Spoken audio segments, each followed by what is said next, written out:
Saya bingung itu yang investasi surga ini, tidak tahu apakah ada dasar Alkitabiah atau tidak. Yang tadi menanam, memanen. Menanam tadi. Yang itu yang 16, Roma 16, 17, 18. Kau baca lagi. Baik, Pak. Yang krisis intern ini. Kau baca dulu. Roma bab 16 ayat 17-18 ini yang namanya krisis yang dilanda. Itu yang akhir-akhir ini, cintakan uang dan semua hamba uang. Ini nih yang pengajaran mereka untuk apa? Untuk perut. Okay. Tetapi aku menasihatkan kamu, saudara-saudara, supaya kamu waspada terhadap mereka yang bertentangan dengan pengajaran yang telah kamu terima, menimbulkan perpecahan dan godaan. Sebab itu, hindarilah mereka. Kenapa? 17-18. Sebab orang-orang demikian tidak melayani Kristus Tuhan kita, tetapi melayani perut mereka sendiri. Dan dengan kata-kata mereka yang muluk-muluk dan bahasa mereka yang manis, mereka menipu orang-orang yang tulus hatinya. Hati-hati. Investasi surga. Markus 10:30. Pokoknya mereka pelantir semua ayat-ayat. Tuhan Yesus. Kalau kamu beri ini, kamu akan mendapatkan di sini ini dan juga hidup kekal. Ini yang kita namakan investasi. Mereka pakai itu ayat. Orang itu sekarang pada masa ini juga akan menerima kembali 100 kali lipat rumah, saudara laki-laki, saudara perempuan, ibu, anak, dan ladang, sekalipun disertai berbagai penganiayaan. Dan ini pada zaman yang disertai penganiayaan mereka kasih hilang. Itu mereka tidak pakai. Lalu setelah itu baca lanjut ayat itu. Dan pada zaman yang akan datang, ia akan menerima hidup yang kekal. Kalau kamu kasih sekarang, kamu serahkan sekarang, di sini kamu akan mendapat ini, dan di zaman yang akan datang akan dapat apa? Hidup yang kekal. Romo Cafe, kamu nanya. Jadi saya pikir motivasi beri investasi untuk kerajaan Allah yang tadi kita telah baca, yang Korintus kita telah baca, Yohanes 18 ayat 36 juga, itu juga dasar untuk mengatakan investasi di surga. Lucu ya mereka. Coba saya kaget itu, Pak. Yang mana, Pak? Investasi surga, Yohanes 18 ayat 36. Mereka pakai ayat-ayat ini untuk investasi. Siap. Yohanes 18:36. Jawab Yesus, "Kerajaanku bukan dari dunia ini. Jika kerajaanku dari dunia ini, pasti hamba-hambaku telah melawan, supaya aku jangan diserahkan kepada orang Yahudi. Akan tetapi, kerajaanku bukan dari sini." Wow. Makanya investasi harus di sana, bukan di sini, kan? Bisa mengerti? Iya, Peter. Beli semua di sini, tapi dalam Markus tadi, kalau kamu beli semua di sini, dalam Markus 10:30, yang di sana kamu akan. Kenapa kamu keluar? Ferok bisa dengar. 2 Tesalonika. 2 Tesalonika 1 ayat 5. Investasi. Enak ya? Ada di sini ada ekstrimnya, ada pendeta yang beli bilang Tuhan Allah jual bidang tanah di surga untuk bangun kop rumah.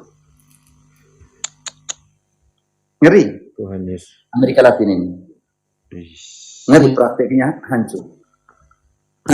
Lalu dia ambil uang dolar, dia bilang uang tuh punya telinga untuk dengar. Jadi kalau kamu omong kasih 10.000 dia kasih 1. Benar. Lucu Marcel. Saya mau tunjukkan lucu-lucu nih, tidak enak. 2 Tesalonika 1 ayat 5. Siap. Suatu bukti tentang adilnya penghakiman Allah yang menyatakan bahwa kamu layak menjadi warga kerajaan Allah, kamu yang sekarang menderita karena kerajaan itu. Harus investasi sesuatu di sana. Kamu menderita, beri semua tuh. Kalau kamu sudah mau beri semua nanti parah di sini. Ini parah. Salah paham. Kisah mungkin tutup ini. Kisah 20 ayat Kisah 20 dari ayat 20 28. ayat 28. Kamu harus jaga kawananmu ya, saudara-saudariku. Yo. Karena itu, jagalah dirimu dan jagalah seluruh kawanan, karena kamulah yang ditetapkan Roh Kudus menjadi penilik untuk menggembalakan jemaat Allah yang diperolehnya dengan darah anaknya sendiri. Sampai 35. Aku tahu bahwa sesudah aku pergi, serigala-serigala yang ganas akan masuk ke tengah-tengah kamu dan tidak akan menyayangkan kawanan itu. Bahkan dari antara kamu sendiri akan muncul beberapa orang yang dengan ajaran palsu mereka mereka berusaha menarik murid-murid dari jalan yang benar dan supaya mengikuti mereka. Sebab itu, berjaga-jagalah dan ingatlah bahwa aku 3 tahun lamanya siang malam dengan tiada berhenti-hentinya menasihati kamu masing-masing dengan mencucurkan air mata. Dan sekarang aku menyerahkan kamu kepada Tuhan dan kepada firman kasih karunia-Nya yang berkuasa membangun kamu dan menganugerahkan kepada kamu bagian yang ditentukan bagi semua orang yang telah dikuduskannya. Perak atau emas atau pakaian tidak pernah aku ingini dari siapapun juga. Perak atau emas dan apapun aku tidak ingin dari siapapun. Terbalik yang di sana. Oke, lanjut. Terbalik tadi.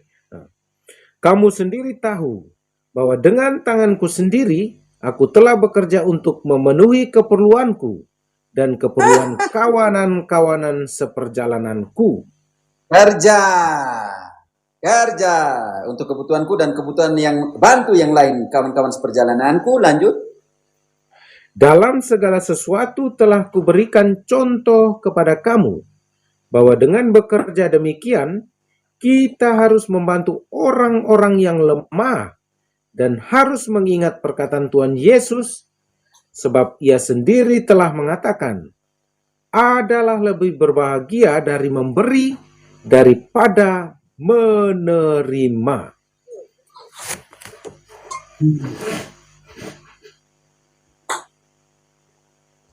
Kacau betul.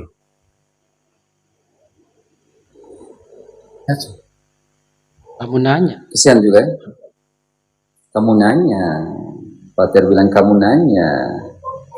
Ini jadi soal kamu nanya. Karena itu bingung saya ya.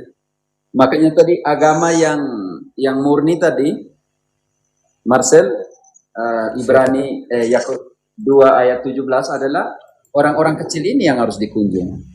Bukan beri makan orang-orang besar ini. Siapa itu? Yakobus 2 ayat 17. Ya, Yakobus 2 ayat 17. Agama yang murni.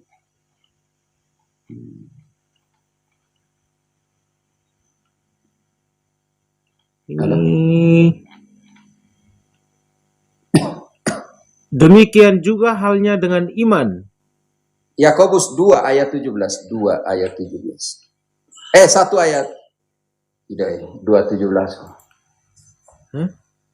Kayaknya 2 ayat 17. Yang kau baca tadi 2 tapi sekitar di atas. 2 9 2 17 atau 1 17 tadi. Coba 1 17. 1 17. Bentar. Tidak 1 27. 1 27. Maaf. Oh ya. Agama yang murni dan yang tak bercacat di hadapan Allah Bapa kita ialah mengunjungi yatim piatu dan janda-janda dalam kesusahan mereka dan menjaga supaya dirinya sendiri tidak dicemarkan oleh dunia. Karena anak yatim piatu Dan janda ini adalah hak persepuluhan yang harus diberikan kepada mereka di perjanjian lama. Ulangan 26 ayat 11-12. Kepada siapa persepuluhan itu diberikan? Apakah janda, orang asing, anak yatim piatu, dan orang lain? Atau pendeta? Ulangan. Tidak ada pendeta. Ulangan 26 ayat, coba dari 12 atau 11? Coba 11. 11 bilang mana? Pada tahun ketiga. Dan haruslah engkau orang Lewi dan orang asing 12. yang ada 12. Apabila dalam tahun yang ketiga, tahun persembahan persepuluhan, engkau Tahun yang sudah keberapa? selesai. Tahun yang keberapa? ketiga, Pater. Tahun ketiga, Pater. Itu setiap bulan orang penggaji. Tidak ada situ. Tahun keberapa? Tahun yang ketiga. Dan tahun itu dinamakan tahun apa? Tahun persembahan persepuluhan. Apa yang harus dibuat? Kalau Engkau orang sudah Yahudi, selesai. orang Yahudi. Saya bilang orang Yahudi ya, bukan orang kita. Iya, Pater. Engkau sudah selesai mengambil segala persembahan persepuluhan dari hasil tanahmu, Hasil apa? maka hasil tanahmu, Hasil apa? hasil tanahmu, bukan uang, Gaji? Pater. Hasil tanahmu? Ya. Dari hasil tanahmu, haruslah engkau berikannya kepada orang Lewi, orang asing, anak yatim, dan kepada janda, supaya mereka dapat makan di dalam tempatmu dan menjadi kenyang. Mendapat makan di tempatmu dan menjadi kaya? Kenyang. Tidak, Pater. Kaya. Tidak, Karena itu Yesus tidak, Pater. praktik persepuluhan. Matius 23. Siap, Pater. Kak Nenuk bilang apa tadi? Kamu nanya. Kamu nanya. Matius 23 kamu nanya. Siap. Celakalah kamu, hai ahli-ahli Taurat dan orang-orang Farisi, hai kamu orang-orang munafik, sebab persepuluhan dari selasi, adas, manis, dan jintan kamu bayar, tetapi yang terpenting dalam hukum Taurat kamu abaikan, yaitu keadilan dan belas kasihan dan kesetiaan. Yang satu harus dilakukan, kasih dan kesetiaan kamu abaikan. Satunya kamu buat, yang satu harus dilakukan dan yang lain jangan diabaikan. Haleluya. Mamma mia. Dan mereka yang memeras janda, yang memeras hak persepuluhan kepada anak yatim, dan memeras hak persepuluhan kepada orang asing akan dihukum. Maleaki yang sama 3 mereka pakai 7-10 ancaman untuk mereka yang tidak pakai. Ingat, mereka pakai Maleaki 3 7-10. Maaf, duduk terlalu lama. Siap, Pater. Bobby bilang saya yakin nggak ada satu pendeta pun yang mau naik di sini. Maaf, Pater. Maleaki 3 ayat 7-10. Mereka gunakan ayat ini untuk ancam jemaatnya yang tidak bayar persepuluhan. Sejak zaman nenek moyangmu, kamu telah menyimpang dari ketetapanku dan tidak memeliharanya. Kembalilah kepadaku, maka aku akan kembali kepadamu, firman Tuhan semesta alam. Tetapi kamu berkata, dengan cara bagaimanakah kami harus kembali? Bolehkah manusia menipu Allah? Namun kamu menipu aku. Tetapi kamu berkata, dengan cara bagaimanakah kami menipu engkau? Mengenai persembahan persepuluhan dan persembahan khusus, kamu telah kena kutuk, tetapi kamu masih menipu aku, ya kamu seluruh bangsa. Bawalah seluruh persembahan persepuluhan itu ke dalam rumah perbendaharaan, supaya ada persediaan makanan di rumahku, dan ujilah Supaya aku. apa? Supaya apa? Ada persediaan makanan di rumahku. Dan ujilah aku. Nah itu, kalau saya nih orang asing, yatim piatu dan janda, mereka tidak ada makanan, mereka pergi ke bait Allah untuk ambil hak persepuluhan mereka. Iya. Iya. Lanjut. Mereka pakai ayat ini selanjutnya mereka ancam kalau tidak bayar persepuluhan Tuhan akan menutup langit, tidak akan menurunkan hujan. Baca lanjut. Firman Tuhan semesta alam, apakah aku tidak membukakan bagimu tingkap-tingkap langit dan mencurahkan berkat kepadamu sampai berkelimpahan? Lanjut.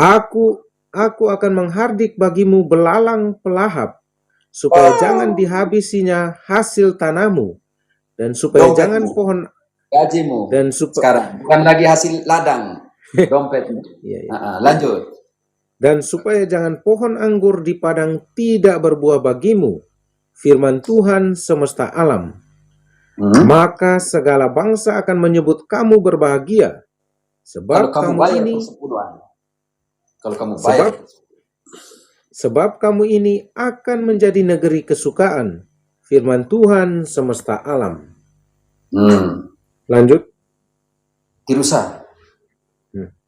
Yang tadi kita sudah baca dari ulangan tadi, yang menerima persembahan persepuluhan siapa? Orang Lewi? Orang Lewi. Yatim piatu, janda dan miskin dan orang asing. Orang asing. Kalau seandainya tidak kasih kepada mereka hak ini, maka Allah akan menghukum. Maleakhi yang sama, bab 3, ayat 5. Allah datang dan menghukum mereka yang menindas janda, menindas anak yatim, dan menindas orang asing. Tidak main-main. Kalau kamu tidak kasih ke janda, kalau tidak kamu kasih ke anak yatim piatu, kalau kamu tidak kasih ke orang asing, maka Allah sendiri yang datang dan menghukum. Ayat 5-nya.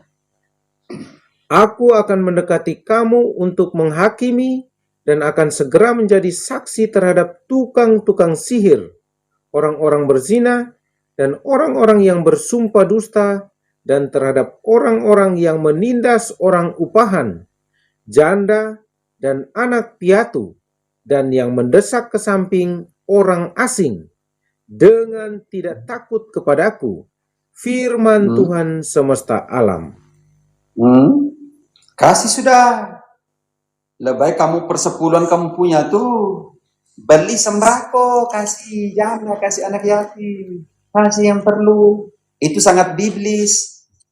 Kamu kasih kenyangkan orang bukan Imam Lewi juga. Masih ada Imam Lewi di sini kan? Tidak ada lagi. Yang ada ritus Melkisedek. Dan Yesus mengubah ritus Harun ke ritus Melkisedek, Lewi ke Melkisedek. Orang Katolik bilang, karena itu tidak ada hak persepuluhan, jadi cuek-cuek dan mereka punya imam-imam sendiri. Romak kamu nanya.